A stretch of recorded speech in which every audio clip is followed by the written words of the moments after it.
Have you started a GLP-1 and you're feeling your heart do some weird stuff? Let's talk about it. I'm Tiffany. I'm a physician assistant, but also a GLP-1 advocate. So I help people get access to GLP-1s that can't get them through traditional insurance. So if that's something you're struggling with, there's some links over here in my bio that hopefully can help you out. So if you've recently started a GLP-1 and you've started to notice more heart palpitations, which is that weird fluttery feeling in your chest where you feel like your heart may be skipping a beat more often, you're not alone. So it can feel very scary, but let me break down for you what might be going on.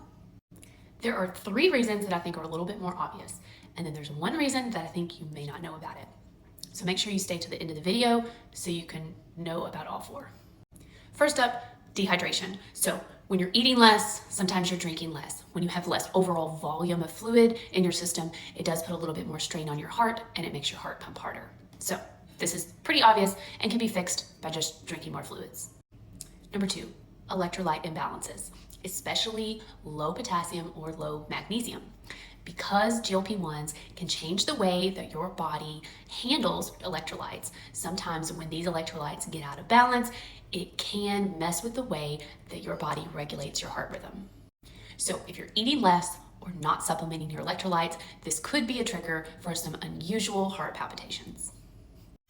Number 3, increased caffeine sensitivity. So even if you're not drinking or intaking any more caffeine than you ever have, because people are eating less food, the caffeine that they are intaking might hit harder. And caffeine is actually the number 1 drug that people intake that affects their heart rate or rhythm.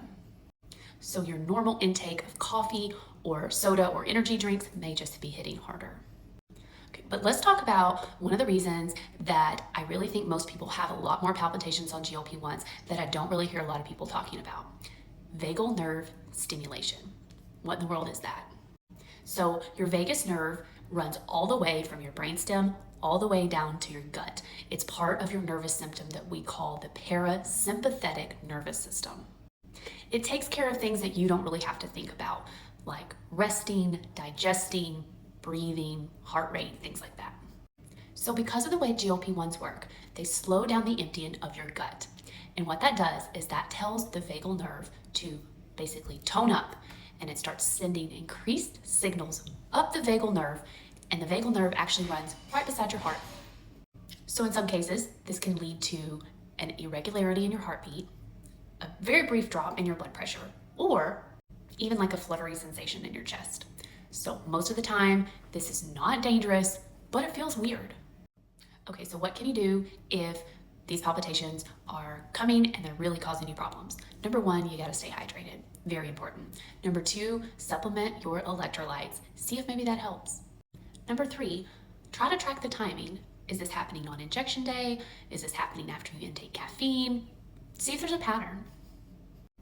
Okay, here's what's absolutely not normal. If the palpitations are lasting more than just a couple of seconds, not okay.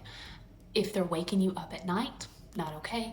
And if they are coming with shortness of breath or chest pain, that's always something you need to get checked out. So bottom line, most palpitations are nothing to be too concerned about, but you always want to talk to your provider, especially if something is new or persistent. So if you like all things GLP-1, make sure you follow me for more good content.